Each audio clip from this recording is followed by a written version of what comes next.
এটা কিসের তরকারি বলেন তো সবাই? বলতে পারছেন না তো? থাক, কষ্ট করতে হবে না, আমিই বলে দিচ্ছি। আর সেই সাথে রেসিপিটাও দেখিয়ে দিচ্ছি কিভাবে রান্না করলাম। তো আজকে আমি রান্না করলাম কাঁচকলা আর শিং মাছ। আসসালামু আলাইকুম, কেমন আছেন সবাই? আশা করছি ভালো আছেন, আমি আলহামদুলিল্লাহ। তো কাঁচকলা আর শিং মাছ আমি কিভাবে রান্না করলাম সেই রেসিপিটা নিয়ে হাজির হয়ে গেলাম। দেখে নিয়েন সবাই, আশা করছি ফুল ভিডিওটাই দেখবেন। তো এখানে আমি প্রথমে একটু পেঁয়াজ ভেজে উঠিয়ে রেখেছি, তারপরে ওই তেলের ভিতরে দিয়ে দিলাম শিং মাছগুলো। শিং মাছগুলো আমি আগে থেকেই সুন্দর করে পরিষ্কার করে রেখে দিয়েছিলাম, আর এটা একদমই দেশি শিং মাছ। তো যাই হোক, আমি শিং মাছটা একটু তেলের ভিতরে দিয়ে নেড়ে চেড়ে কাঁচামরিচ দিলাম, তারপরে দিয়ে দিলাম জিরা বাটা এবং পেঁয়াজ রসুন বাটা দিয়ে ভালো করে কষিয়ে নিলাম। তারপর আমি একটু পানি দিয়ে দিলাম, পানি দিয়ে একটু নেড়ে চেড়ে নিব। তারপরে ঢাকনা দিয়ে ঢেকে মাছটা আমি কিছু সময়ের জন্য একটু রান্না করে নিব। তো ঢাকনা দিয়ে ঢেকে এই তো আবার আমি ঢাকনাটা উঠিয়ে নিলাম। তো মাছটা কিন্তু এই পর্যায়ে রান্না করা হয়ে গেছে। যেহেতু শিং মাছ গলে যেতে পারে, তাই আমি একটু উঠিয়ে রাখবো।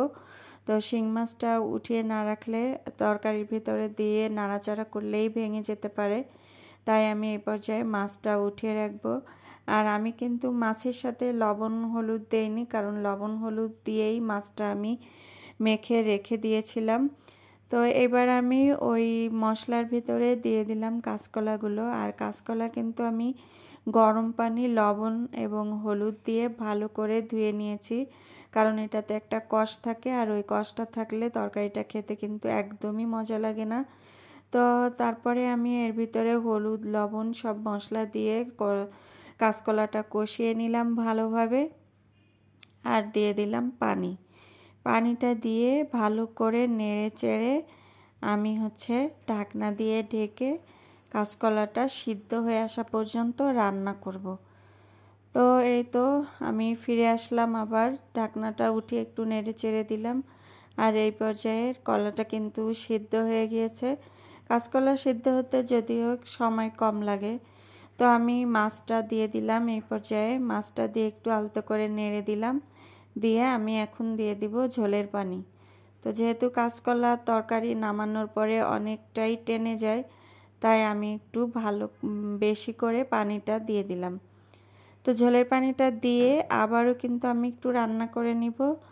তো এই তো ভালো করে রান্না করে নিলাম, আমি ভালো করে একটু জাল করে নিয়ে নেড়ে চেড়ে দিয়ে এই পর্যায়ে আমি দিয়ে দিব যে পেঁয়াজ ভেজে উঠিয়ে রেখেছিলাম ওইটা দিয়ে, এবং ভাজা জিরা দিয়ে আমি একটু বেটে নিয়েছি ওই বাটা মশলাটা এই পর্যায়ে আমি দিয়ে দিব। তো দিয়ে আমি ভালো করে নেড়ে চেড়ে দিব। আর এই মশলাটা দেওয়ার পরে তরকারির কালারটাই কিন্তু চেঞ্জ হয়ে যায়, দেখতেই পাচ্ছেন এত কত সুন্দর লাগছে। তো এই পর্যায়ে কিন্তু আমার রান্নাটা শেষ, আমি এখন নামিয়ে নিব। তো দেখেন কালারটা মাশাআল্লাহ কত সুন্দর হয়েছে। আর তরকারিটাও আমি এই যে নামিয়ে নিলাম। কেমন হলো সবাই কমেন্ট করে জানাবেন। আজকে এই পর্যন্তই, সবাই ভালো থাকবেন, আল্লাহ হাফেজ।